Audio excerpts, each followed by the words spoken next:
एक अहम खबर देखिए, यूक्रेन पर कैलिबर मिसाइल से रूसी हमला। रशियन फ्रिगेट से यूक्रेन पर मिसाइल दागी गई। कैलिबर क्रूज मिसाइल के छोड़ने की तस्वीरें, ये तस्वीरें आप देखिए।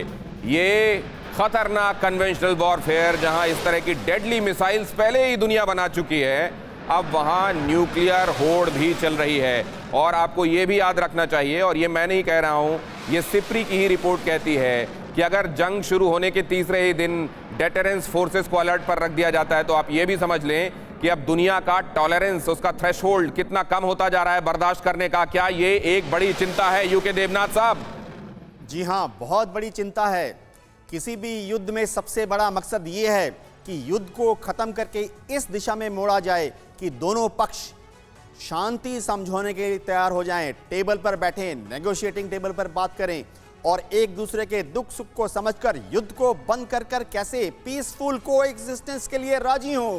लेकिन अगर सारे दुनिया के देश अपने अपने टेंशन को बढ़ाते रहें, एक दूसरे की बात नहीं सुने, तो जैसा कि अभी हमने देखा, सब दुनिया के देश न्यूक्लियर हथियार बना रहे हैं, लॉन्ग डिस्टेंस क्रूज मिसाइल्स बना रहे हैं, आईसीबीएम्स बना रहे हैं। इस तरह से तो विश्व बहुत तेजी से डिस्ट्रक्शन की तरफ, यानी एक दिन ऐसा आएगा कि शायद मानव जाति के लिए ही खतरा पैदा हो जाए।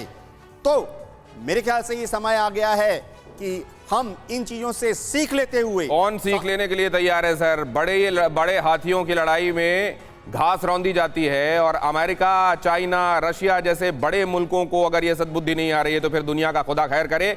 जरा देखिए अहम खबर, चीन पर यूक्रेन के राष्ट्रपति जेलेंस्की का बड़ा बयान। ताइवान की मदद के लिए पूरी दुनिया कदम उठाए, जेलेंस्की ने कहा। ताइवान को चीनी घुसपैठ से बचाना चाहिए, जेलेंस्की ने कहा। यूक्रेन युद्ध से पूरी दुनिया को सबक लेना चाहिए, जेलेंस्की ने कहा। शांग्रीला डायलॉग के दौरान बोले जेलेंस्की, ताइवान को बचाने के लिए पूरी दुनिया को आगे आना चाहिए। अब तो मुझको लगता है कि चाइना अगर एक बार खुद को समझा भी रहा होगा, संयमित भी कर रहा होगा, तो ये जेलेंस्की मुझको मारा तो मारा, उसको मार के दिखा की तर्ज में कहीं ताइवान के लिए भी बड़ा खतरा ना कर दें कर्नल राठौर।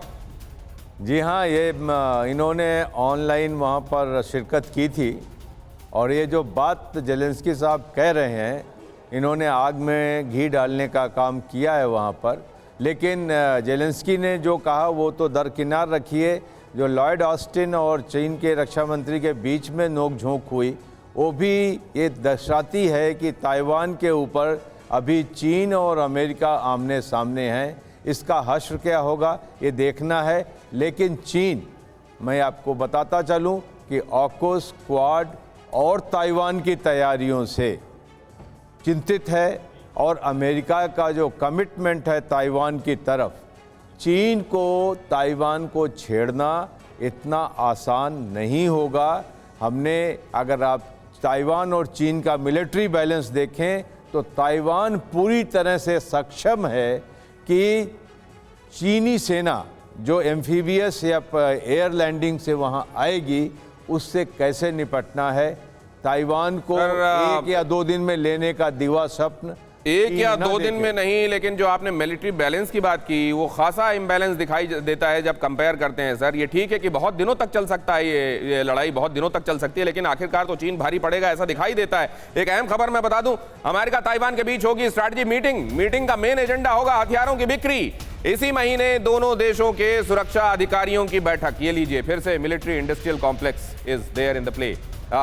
हथियार बेचे जाएं शिवाज साहब, ताइवान का कितना भला होगा बाद में देखा जाएगा। देखो, सच्चाई ये है कि अमेरिका का सबसे बड़ा एम है कि उसकी जो मिलिट्री इंडस्ट्री वो चलती रहे और हथियार बिकते रहें। और कहीं ना कहीं यूक्रेन रूस की लड़ाई का मेन जो रीज़न है कि लंबाई जारी है, उसका वजह है क्योंकि अमेरिका चाहता है कि लंबी हो ये लड़ाई तो उसकी मिलिट्री हार्डवेयर बिकती रहे। मगर सच्चाई ये भी है, देखो, ताइवान जो एक छोटा आइलैंड देश है, बहुत नज़दीक है चीन के, उसके अंदर स्ट्रेटेजिक डेप्थ नहीं है, उसने F-22 F-35 अभी तक नहीं दिए।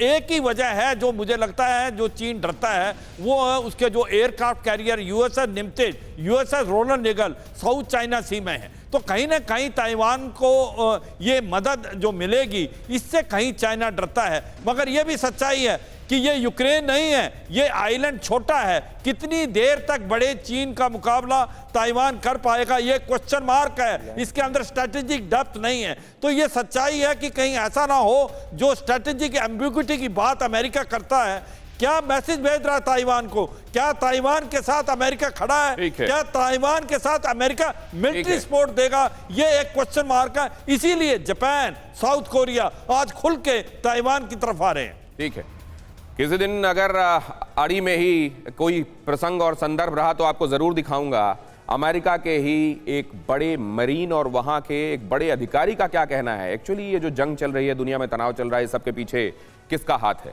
लेकिन आज आप सबका धन्यवाद करूंगा, मेरे साथ यहां चर्चा में हिस्सा लेने के लिए सभी मेहमानों का धन्यवाद, दर्शकों का हृदय से आभार। परवाह देश की, सोमवार से शुक्रवार रात 10 बजे TV9 भारतवर्ष पर।